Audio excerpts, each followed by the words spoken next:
that is Target AMU. Okay, so today's topic is very important in class 6 NCERT book, and the name of the topic is, it is from hunting, gathering to growing food. Okay, so we all know that once we were not humans, we were near to apes, we were early humans. So those early humans used to hunt and used to gather food. Okay, and eventually, gradually, what we did is slowly evolution occurred, and by that evolution, what happened is that the very early human being changed into the person, changed into the human being that we know today. So basically, how this transition took place from the perspective of history, we have to look at that, we have to understand that. Okay, let's start. सो हमेशा मैं आपसे कहती हूँ that first analyse the topic sentence और the topic और the title और what ever it is, एक बार उसको एनालाइज ज़रूर करो. जैसे यहाँ पे दे रखा है from hunting gathering to growing food, यानी शिकार से और खाने को गैदर करने से वो जो एक अर्ली ह्यूमन बीइंग जो वो सारी एक्टिविटीज़ परफॉर्म कर रहा था, उससे ट्रांजिशन कैसे आता है कि हम फूड को ग्रो कैसे करने लग जाते हैं. मतलब एक बंदा जो फूड को इकट्ठा कर रहा है, जो फूड को शिकार करके हासिल कर रहा है, और एक बंदा जो कि फूड को ग्रो कर रहा है, तो ये ट्रांजिशन कैसे आता है, ये वहाँ से यहाँ तक कैसे पहुँचता है ना. सो तुषार दिल्ली से चेन्नई जा रहा है अपने कज़न की शादी के लिए, और ये ट्रेन में ट्रैवल कर रहे थे और इन्होंने विंडो सीट इनको मिल गई थी तुषार को. तो इन्होंने बिल्कुल एकदम मुंह अपना शीशे से चिपका लिया है ना, और मुंह शीशे से चिपका लिया. इसके बाद में जो विंडो होता है, विंडो पेन, उससे चिपका लिया. एंड देन उन्होंने फिर देखा कि कैसे पेड़ जाते जा रहे हैं, कैसे घर जाते जा रहे हैं तेज़ी से. अब आप ट्रेन में बैठ कर के देखोगे ना, बड़ा एकदम मज़ा आता है. तो एक हर चीज़ गुजरती चली जा रही है, पेड़ पौधे, झोपड़ी, इंसान, एंड समटाइम्स टॉल बिल्डिंग्स, कभी कभी खेत भी पड़ता है रास्ते में. तो ये सारी चीज़ें, it looks so beautiful, it looks so engaging, है ना. सो बेसिकली ऐसा ही तुषार के साथ ही हुआ. तो जब उन्होंने देखा तो उन्हें क्या दिखाई दिया, पेड़ पौधे, घर, कुछ जानवर. तो क्या आप जानते हो, तो उनके अंकल ने उनके कंधे पे हाथ रखा और अंकल ने कहा, तुम्हें पता है कि ये जो ट्रेन है ना, ये सबसे पहले आज से 150 साल पहले यूज़ हुई थी. उसके बाद में लोगों ने बस का यूज़ करना शुरू किया, उसके कुछ साल बाद, उसके कुछ दशक बाद, ठीक है, उसके कुछ डेकेड्स बाद. तो तुषार को इस बात को लेकर काफ़ी हैरानी हुई, क्योंकि लोग ट्रैवल नहीं कर पाते थे एक जगह से दूसरी जगह. मतलब ये आइडिया आप सोचें ना, आप आज ट्रेन में ट्रैवल करते हो, आपको ऐसा लगता है कि ये ट्रेनें हमेशा से थी, लेकिन ऐसा नहीं है. अकबर के दौर में ट्रेन्स नहीं थी, ठीक है, और अशोक के पीरियड में ट्रेन्स नहीं थी. तो ये ट्रेन्स की शुरुआत कब हुई, कैसे हुई, ये हिस्ट्री का पार्ट है ना. सो बेसिकली आपको इस क्वेश्चन को माइंड में रखना है that what ever is present in your life, from your toothpaste to the very institution in which you go, or the trains or the buses or your house or your gas cylinder, anything that you have or you are looking at is a part of history. History's evolution has given birth to that. ठीक है, अगर आप नहीं पढ़ोगे तो आप ये नहीं समझ पाओगे कि जिन चीज़ों को आज हम फॉर ग्रांटेड लेते हैं, वो चीज़ें कितनी एवोल्यूशंस के बाद, कितने चेंजेस के बाद एग्जिस्टेंस में आई है. For example, I will give you an example. जैसे एक एग्जाम्पल तो ट्रेन का हो गया. जैसे हम ट्रेन से ट्रैवल करते हैं तो हमें इस बात का पता नहीं होता कि ये अभी चलनी शुरू हुई है कुछ सालों से. कुछ साल से मतलब है मेरा 1-2 सदी से, उससे पुरानी नहीं है. अच्छा, जैसे अभी आप देखते होगे that these days we use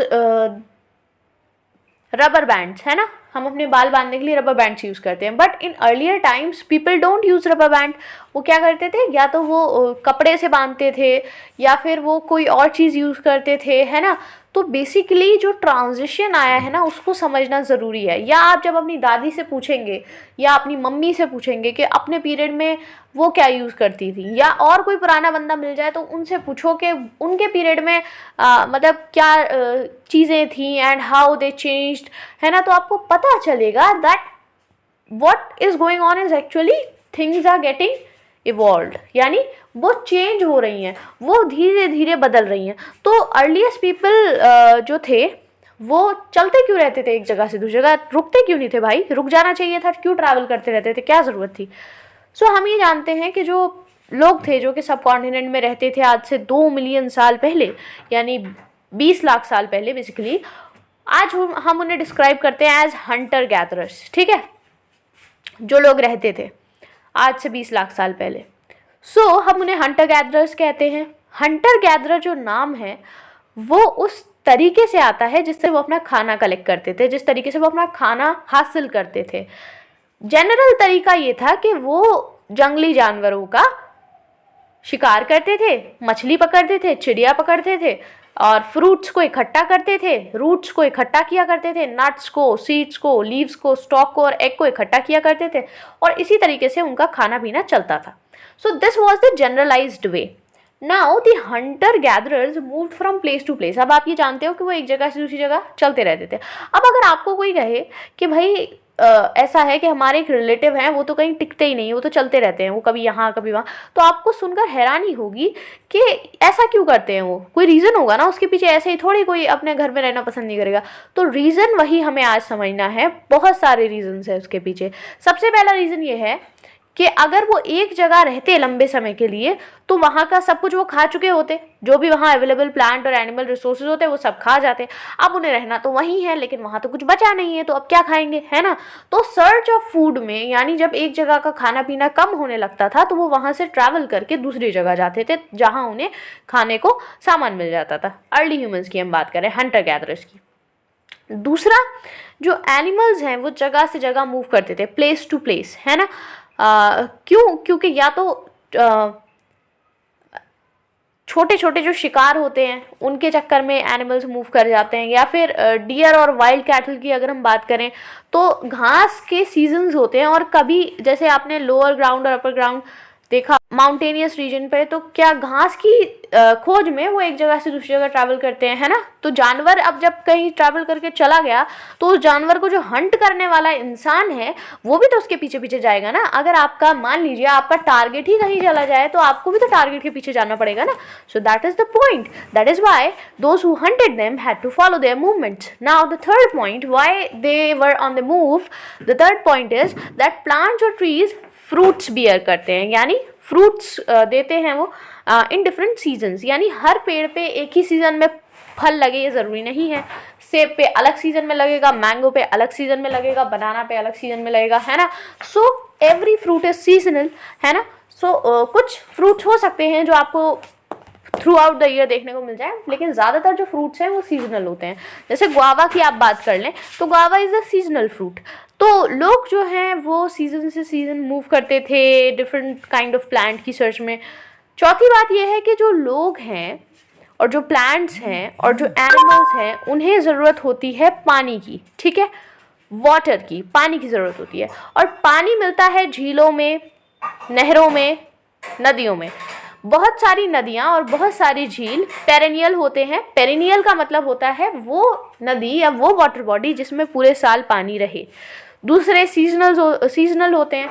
तो जो सीजनल होते हैं, जिसमें जो मौसमी होते हैं, जिनके अंदर सिर्फ एक पर्टिकुलर मौसम में पानी होता है, तो ऐसी नदियों के किनारे पर रहने वाले लोगों को सफ़र करना पड़ता है और उनको पानी की तलाश में एक जगह से दूसरी जगह ट्रैवल करना पड़ता है in the dry season. And dry season कौन से हुए? जब बारिश नहीं हो रही है। बारिश कब नहीं होती है? Winter and summer. ओके, आगे बढ़ते हैं। अच्छा, हमें ये कैसे पता चलता है, हम इन लोगों के बारे में जानते कैसे हैं भाई? वो मूवी तो बना नहीं गए कोई कि हमने देखा एंड ओके ये अर्ली ह्यूमन बींग्स हैं, पानी की तलाश में जा रहे हैं, ओके ओ माय गॉड ये फ्रूट्स खा रहे हैं, ये हंट कर रहे हैं। हमें पता कैसे चलता है? क्योंकि ऑब्वियस सी बात है कि मूवी तो उन्होंने हमारे लिए छोड़ के नहीं गए हैं, वो ना कोई किताब लिख करके गए हैं, तो हमें पता कैसे चलता है? सो आर्कियोलॉजिस्ट को बहुत सारी चीज़ें ऐसी मिलती हैं जो हंटर गैदरर्स यूज़ करते थे, जैसे, और इन चीज़ों को देखकर ऐसा लगता है कि इन लोगों ने इनको पत्थर से तराश करके बनाया गया है ना। और मतलब कुछ चीज़ें हैं जैसे कि जो औजार हैं या कुछ हड्डियां हैं या कुछ लकड़ियां हैं जिनके साथ कुछ काम किया गया है, तो वो चीज़ें हमें मिल जाती हैं। और जो चीज़ें सरवाइव कर गई हैं वो हमें मिल जाती हैं। तो उनसे हम ये अंदाज़ा लगाते हैं कि अच्छा ऐसी रही होगी उनकी लाइफ। इनमें से कुछ स्टोन टूल्स हैं जिनको यूज़ किया जाता था मीट और बोन को काटने के लिए, ठीक है। स्टोन टूल्स यानी पत्थर के हथियार, पत्थर के औजार जिनका यूज़ किया जाता था मीट यानी कि मांस को, गोश्त को काटने में, और बोन यानी हड्डी को काटने में। स्क्रेप बार्क्स हैं जो ट्रीज से मिलती हैं। एनिमल हाइड्स हैं यानी कि जानवरों की खालें हैं, ठीक है, खाल जो होती है ना ऊपर की।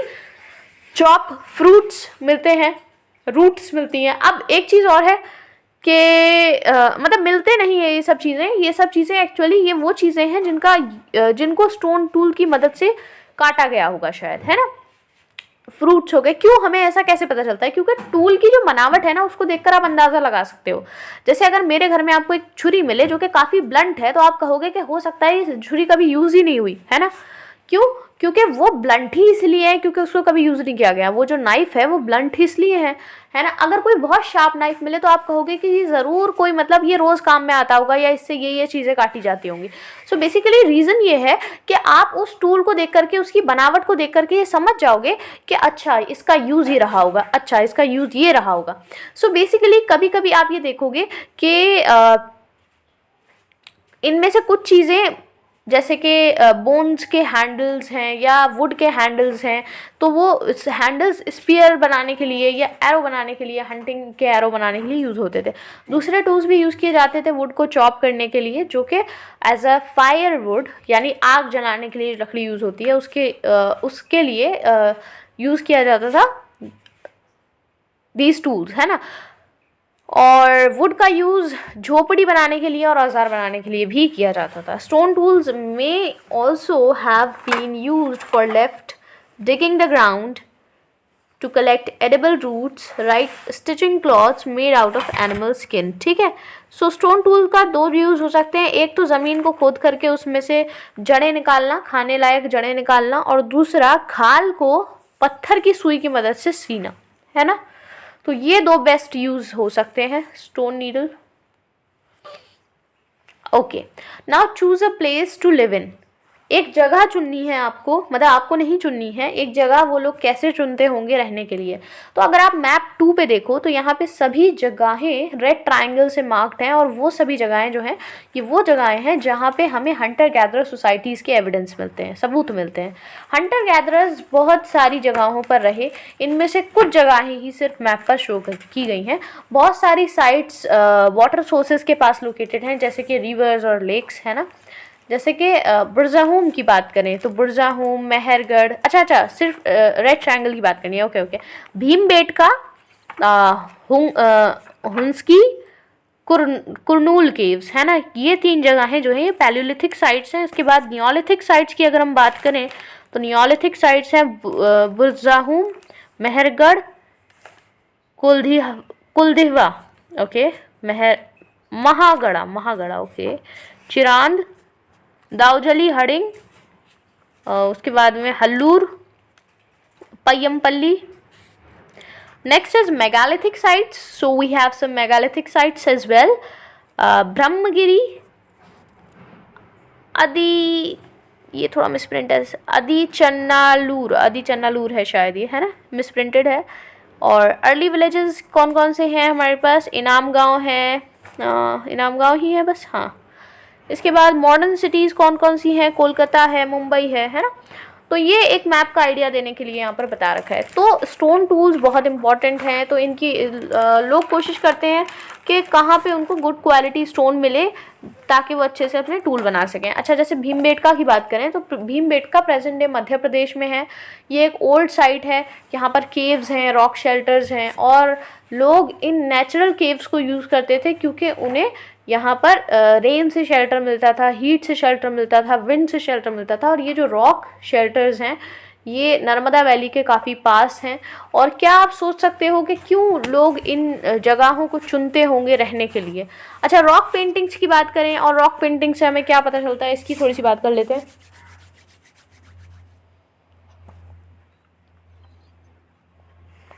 Okay, a painting from a rock shelter, describe the painting. बहुत सारे ऐसे केव्स हैं जिनके अंदर हम ये देखते हैं कि जो अर्ली पीपल हैं जो यहाँ रहे होंगे उन्होंने दीवारों पर पेंटिंग बनाई है। इनमें से कुछ बेस्ट स्टोन हमें मिलती है मध्य प्रदेश से और सदर्न उत्तर प्रदेश से। ये पेंटिंग्स वाइल्ड एनिमल्स शो करती हैं जो ग्रेट एक्यूरेसी और स्किल के साथ बनाए गए हैं, ठीक है। वाइल्ड एनिमल्स बहुत एक्यूरेट लेवल पे, बहुत माइन्यूट डिटेल्स के साथ बने हुए हैं। अच्छा, इसके साथ एक और चीज़ है, साइट्स क्या होती हैं, व्हाट इज़ साइट और व्हाट आर साइट्स। सो ये वो जगहें होती हैं जहाँ पे हमें चीज़ों के रिमेन मिलते हैं, ठीक है, चीज़ों के अवशेष मिलते हैं, जैसे टूल्स के, पॉट्स के, बिल्डिंग्स के अवशेष हमें मिलते हैं। एंड ये बनाए गए टूल्स यूज़ किए गए और फिर वो लोग जो थे वो यहाँ पर इन टूल्स को छोड़ करके चले गए। ये अर्थ के सरफेस पे भी मिल सकते हैं, अर्थ के अंदर दबे हुए भी मिल सकते हैं और कभी कभी पानी के अंदर भी मिल सकते हैं। आप इसके बारे में, डिफरेंट साइट्स के बारे में बाद के चैप्टर में थोड़ा डिटेल में पढ़ोगे। अच्छा, फाइंडिंग आउट अबाउट फायर, यानी आग के बारे में अगर आपको पता लगाना हो तो how will you find out. तो आपको नहीं, अर्ली ह्यूमन बींग्स को, ठीक है, लेकिन आप इस चीज़ को फील जब कर पाओगे जब आप खुद को एक अर्ली ह्यूमन बींग कंसिडर करोगे, ठीक है। तो कर्नूल केव्स जो हैं, मैप 2 में कर्नूल केव्स हैं, वहाँ पे जब आप वहाँ देखते हो तो हमको क्या मिलता है, ट्रेसेस ऑफ ऐश मिलते हैं, है ना। और ट्रेसेस ऑफ ऐश से हमें ये पता चलता है कि ये लोग आग से परिचित थे और हो सकता है बहुत सारी चीज़ों में वो आग को यूज़ भी करते हों, जैसे कि लाइट के सोर्स के लिए, मीट को रोस्ट करने के लिए, मांस को भूनने के लिए, स्केयर अवे एनिमल्स, जानवरों को डरा कर भगाने के लिए।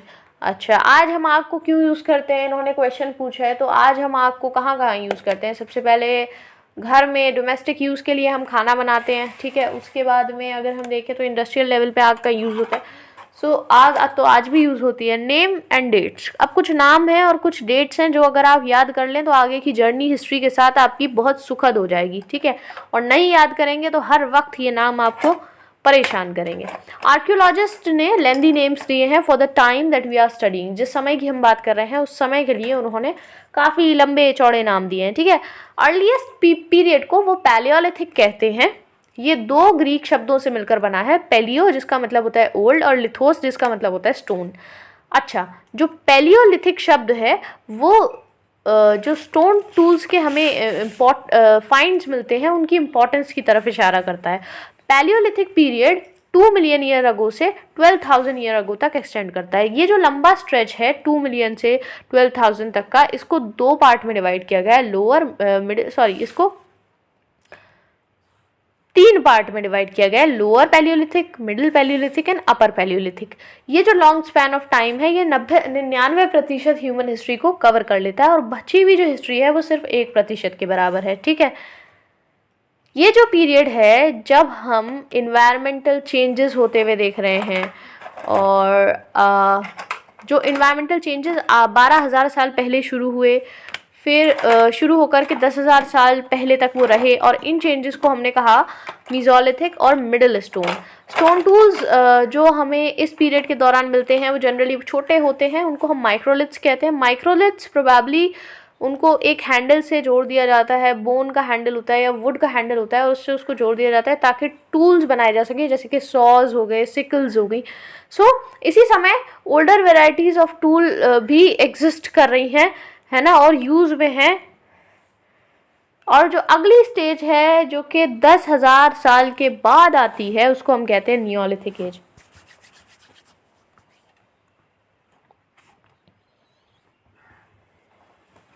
अच्छा, आप क्या सोचते हो टर्म नियोलिथिक का क्या मतलब होगा? अच्छा, हमने ये भी देखा, हमने ये भी मेंशन किया कि कुछ जगहों के नाम हमने मेंशन किया। आप ये देखोगे कि और भी जगहों के नाम आप इस चैप्टर में बाद में पढ़ोगे, और ज़्यादातर हम ये देखते हैं कि हम प्रेजेंट डे नेम्स को यूज़ करते हैं प्लेसेस के जहाँ पे लोग रहते थे इन द पास्ट, क्योंकि हमें नहीं पता कि वो उस ज़माने में उसे क्या कहते थे। एक चेंजिंग इन्वायरमेंट की स्टोरी भी आपको पढ़नी है, ठीक है। चेंजिंग इन्वायरमेंट, तो 12,000 साल पहले क्या होता है कि मेजर चेंजेस आने लगते हैं क्लाइमेट में पूरी दुनिया के, और थोड़ा सा वार्म कंडीशंस होने लगती हैं बहुत सारे एरियाज़ में। इससे ग्रासलैंड्स का डेवलपमेंट होता है और इससे एक जो डियर्स का नंबर है, यानी हिरणों का जो नंबर है, या एंटीलोप का नंबर है, या गोट का नंबर है, शीप का नंबर है, कैटल का नंबर है, यानी उनकी अमाउंट में, उनकी क्वांटिटी में अंतर आने लगता है, वो बढ़ने लगते हैं, और वो सभी जानवर जो ग्रास पर सर्वाइव करते हैं उनका नंबर बढ़ने लगता है। वो लोग जो इन एनिमल्स को हंट कर रहे हैं अब वो उनको फॉलो करते हैं, उनके फूड हैबिट्स के बारे में समझते हैं और उनके ब्रीडिंग सीजन के बारे में समझते हैं। और ये होने के चांसेस बहुत ज़्यादा हैं कि इससे लोगों को ये सोचने में मदद मिली हो कि किस तरीके से एनिमल की हर्डिंग करनी है और किस तरीके से जानवर की रियरिंग करनी है और ख़ुद से इसको कैसे उन्हें स्टार्ट करना है। फ़िशिंग भी एक इम्पॉर्टेंट चीज़ बनी इस पीरियड में, ठीक है। अच्छा, एक प्रोसेस बना, ठीक है, कल्चर बना। नाउ फार्मिंग और हर्डिंग की शुरुआत कैसे होती है? तो ये एक ऐसा समय था जब बहुत सारे ग्रेन्स जो कि ग्रास को बियर कर रहे थे, जिसमें से ग्रास फूट करके बाहर आ रही थी, जैसे कि वीट हुआ, बार्ले हुआ, राइस, ये नेचुरली ग्रो करते थे सब कॉन्टिनेंट के कुछ हिस्सों पे। मेन, वेमेन और चिल्ड्रन प्रोबेबली इन सब चीज़ों को कलेक्ट करते होंगे एज फूड, और इन्हें इससे ये पता चला कि ये कहाँ कहाँ ग्रो करते हैं और कब ये पक जाते हैं। तो ऐसा हो सकता है कि ये सब होने की वजह से उन्होंने सोचा हो कि वो खुद से क्यों ना प्लांट्स को उगाएं, और इस तरीके से लोग फार्मर्स बने होंगे, और हो सकता है वो अट्रैक्ट हुए हों और उसके बाद में उन्होंने एनिमल्स को टेम किया हो और उनके लिए खाना छोड़ दिया हो उनके शेल्टर्स के पास, है ना। तो जो फर्स्ट एनिमल है जिसको टेम किया गया वो वाइल्ड एंसेस्टर था डॉग का, ठीक है। उसके बाद में लोगों ने एनिमल्स को इनकरेज किया कि जो एनिमल्स कैंप्स के पास आने में घबराते नहीं थे, काफ़ी सहज थे, वो आराम से आ जाते थे, और उनको इनकरेज किया। और ये जो एनिमल्स थे जैसे कि शीप, गोट, कैटल, ये और जो पिग्स हैं जो कि हर्ड्स में रहते हैं और ज़्यादातर इनमें से ज़्यादातर सभी घास खाते हैं, तो इससे क्या हुआ कि उनको एक साथ रियरिंग शुरू की। और कभी कभी लोग इन एनिमल्स को प्रोटेक्ट भी करते थे from the attacks of other wild animals, और इस तरीके से वो हर्डर्स बने। अच्छा, क्या आप सोच सकते हो कि क्या रीज़न रहा होगा कि डॉग पहला ऐसा जानवर था? क्या रीज़न रहा होगा? सोचेंगे इसके बारे में, लेकिन पहले हम डोमेस्टिकेशन की बात कर लेते हैं। डोमेस्टिकेशन ये वो नाम है जो कि उस प्रोसेस को दिया जाता है जिसके अंदर लोग प्लांट्स को ग्रो करते हैं, अपने एनिमल्स का ख्याल रखते हैं, और कभी कभी प्लांट्स और एनिमल्स जो कि लोग ग्रो करते हैं वो बहुत डिफरेंट हो जाते हैं from the wild plants and animals. ऐसा इसलिए होता है क्योंकि लोग प्लांट्स और एनिमल्स को सिलेक्ट करते हैं फॉर डोमेस्टिकेशन। फॉर एग्जाम्पल, वो उन प्लांट्स और एनिमल्स को सिलेक्ट करते हैं जो कि प्रोन टू डिजीज़ नहीं होते, यानी जो बीमारी के इतने करीब नहीं होते, वो उन्हीं प्लांट्स और एनिमल्स को सिलेक्ट करते हैं। और वो उन प्लांट्स को सिलेक्ट करते हैं जो कि लार्ज साइज ग्रेन प्रोड्यूस करें और स्ट्रॉन्ग स्टॉक्स हों, और उसके अलावा वो जो राइप ग्रेन है यानी जो पका हुआ अनाज है उसका भार सह सकें। अच्छा, सिलेक्टेड प्लांट्स के अगर बीज लिए जाते हैं तो उनको प्रिजर्व किया जाएगा, उनको फिर बाद में उसको ज़मीन में बोया जाएगा, और इससे ये इंश्योर किया जाएगा कि जो नया पौधा है और जो नया बीज है उसकी भी वही क्वालिटीज़ हो जो हमने सीड जो लगाया है, जो नया पौधा निकलेगा वो बीज की क्वालिटी वाला होना चाहिए। एनिमल्स में अगर हम बात करें तो वो एनिमल्स जो रिलेटिवली जेंटल हैं उनको ब्रीडिंग के लिए सेलेक्ट किया जाता है, और इसका रिजल्ट ये होता है कि ग्रेजुअली जो डोमेस्टिकेटेड एनिमल्स और प्लांट्स होते हैं वो बहुत अलग हो जाते हैं from the wild animals and plants. For example, अगर आप वाइल्ड एनिमल के टीथ और हॉर्न्स देखें तो वो काफ़ी बड़े होंगे as compared to those of the domesticated animals, ठीक है। अच्छा, यहाँ पे 2 सेट दे रखे हैं दांत के। आपको क्या लगता है कि इनमें से कौन सा एक वाइल्ड पिग का दांत है और कौन सा एक डोमेस्टिकेटेड वन का दांत है? तो मेरे ख्याल से जो फर्स्ट वाला है वो डोमेस्टिकेटेड का दांत है और जो सेकंड वाला है वो वाइल्ड का दांत है, क्योंकि इसकी जड़ें काफ़ी ज़्यादा बड़ी हैं, है ना, और ये काफ़ी छोटा है दूसरा वाला। सो ये मेरा परसेप्शन है, बाकी I don't know what is the correct answer. Now domestication एक ग्रेजुअल प्रोसेस है,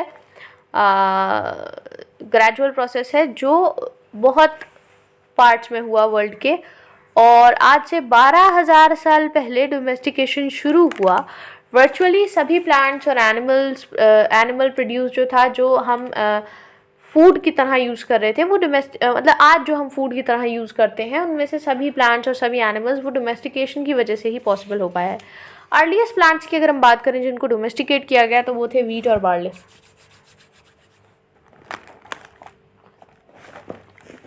and the earliest domesticated animals were sheep and गोट।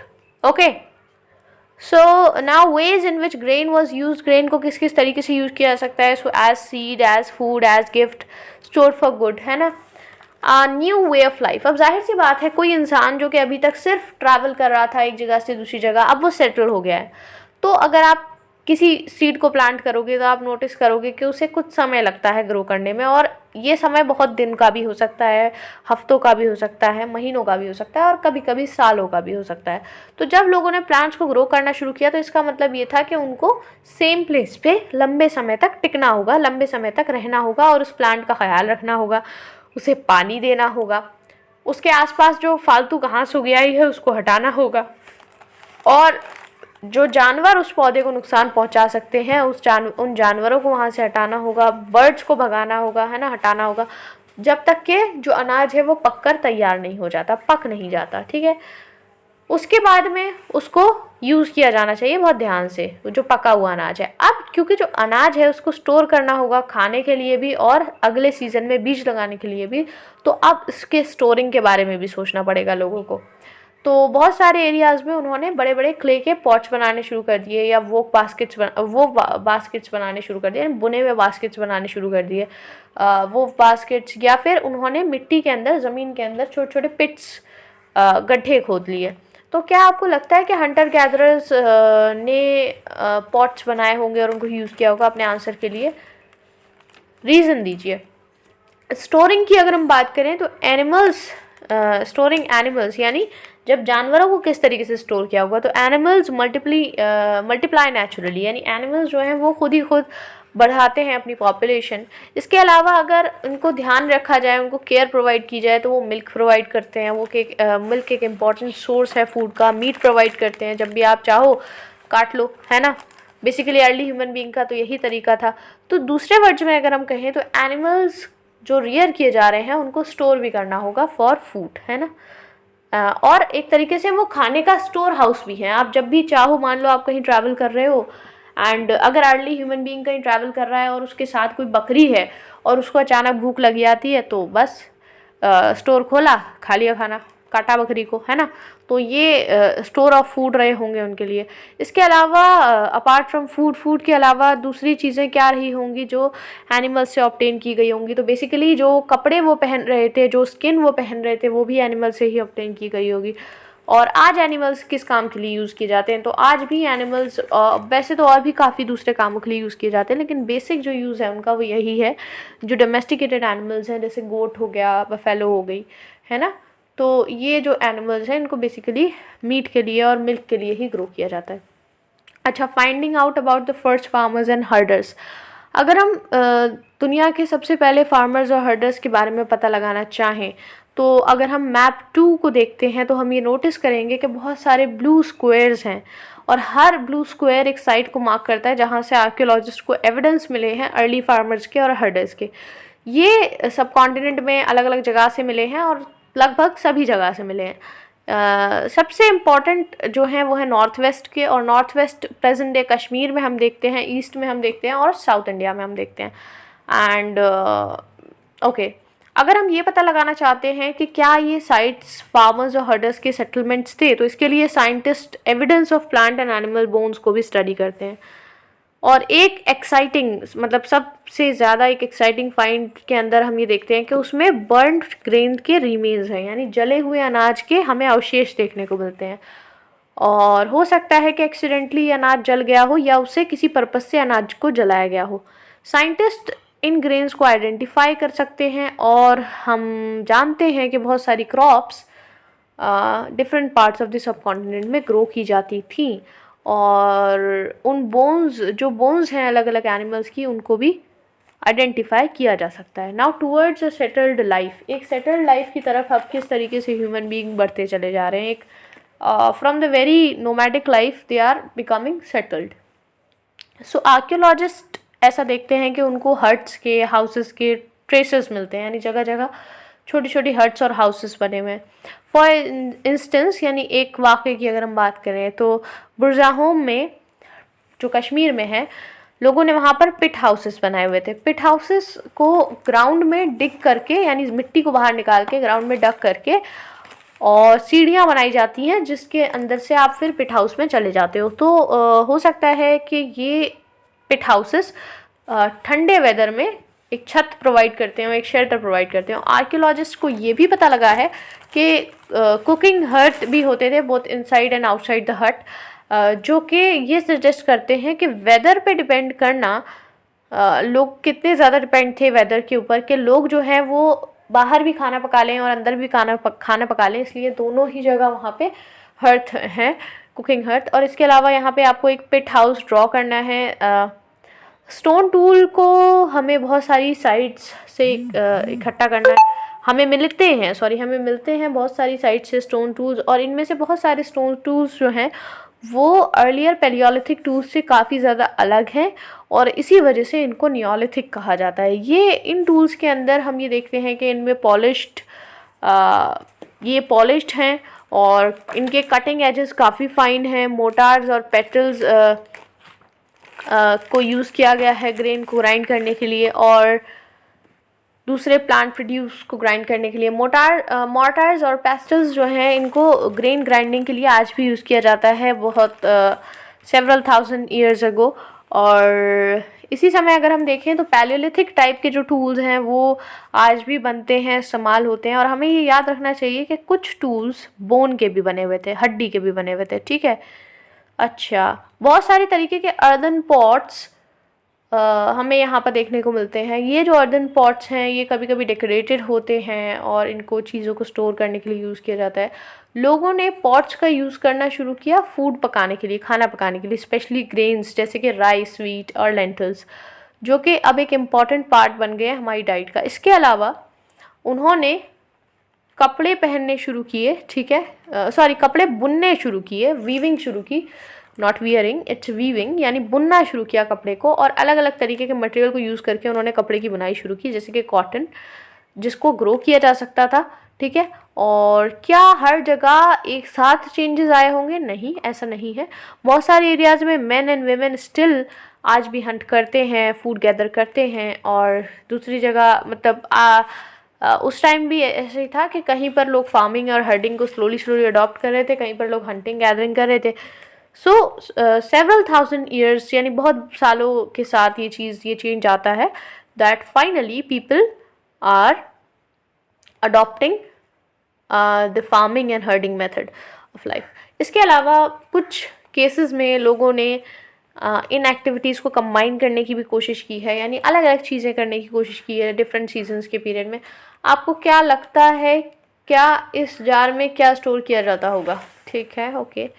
एक closer look, living and dying in Mehrgarh. Mehrgarh is a place, map 2 पे आप मेहरगढ़ देखेंगे तो आपको दिख जाएगा। ये साइट फर्टाइल प्लेन में है, बोलान पास के पास है, ठीक है, बोलान पास के करीब है, जो कि एक बहुत महत्वपूर्ण रूट है इनटू ईरान में जाने का एक बहुत ख़ास रास्ता है। ख़ास तो नहीं है, बहुत इम्पॉर्टेंट है।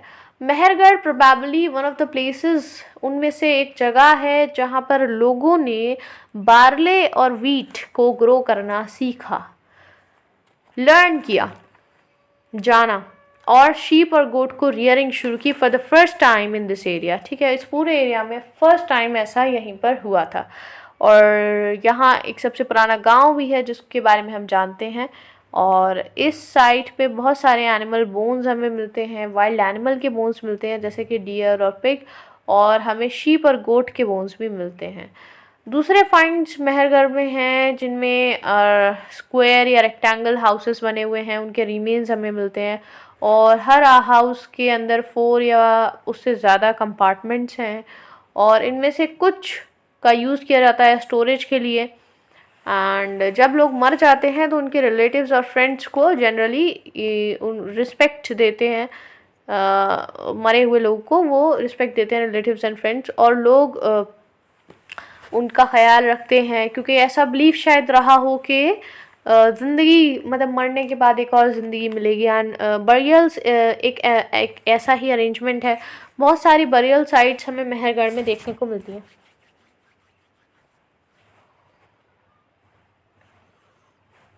एक हादसे में हम ये, हादसा तो नहीं कहेंगे, एक पर्टिकुलर इवेंट में हम ये देखते हैं कि जो डेड पर्सन है उसको बकरियों के साथ दफनाया गया है, ठीक है। प्रोबेबली हो सकता है उसका रीज़न ये रहा हो कि जब वो इस दुनिया से तो जा रहा है, जब वो दूसरी दुनिया में जाए तो वहाँ पर उसके खाने के लिए ये बकरियाँ काम आ सकें। ठीक है। अच्छा, यहाँ पे है क्या exactly? A burial from Mehrgarh, can you identify the skeletons of goats? तो गोट्स के स्केलेटन ये वाले हैं और ह्यूमन के स्केलेटन ये वाला है, ठीक है, बड़ा वाला। और एक काले स्केलेटन गोट के हैं। A house in Mehrgarh, this is what a house in Mehrgarh may have looked like, in what ways is this house similar to the one in which you live? Okay, now elsewhere यानी बाकी दुनिया में क्या चल रहा है? तो केव पेंटिंग इन फ्रांस। अपनी एटलस में फ्रांस ढूंढिए। जो पेंटिंग नीचे दे रखी है वो एक केव से है, फ्रांस का ये एक केव है। और ये जो साइट है इसको 4 स्कूल चिल्ड्रंस ने इसका पता लगाया और आज से 100 साल पुरानी बात है।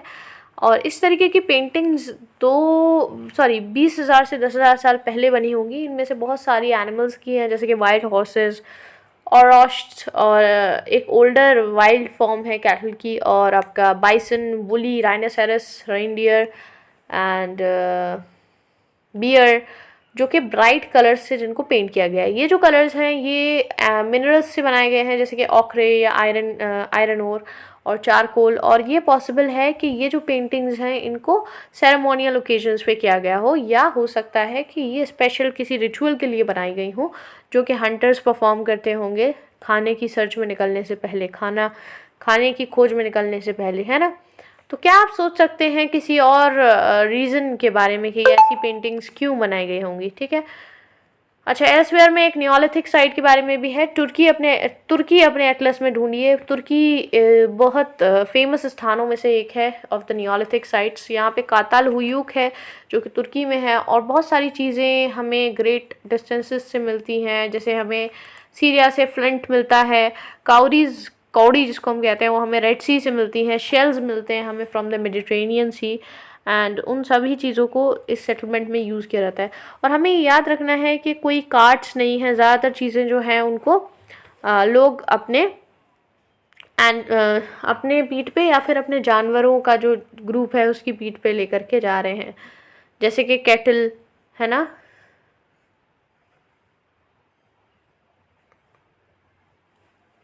या फिर लोग खुद ही लेकर के जा रहे हैं। सो काउडीज और शेल्स के बारे में आप क्या सोचते हैं कि उनका यूज़ क्यों किया जाता होगा? This is all about the chapter. Now here are some question answers. Complete the sentences.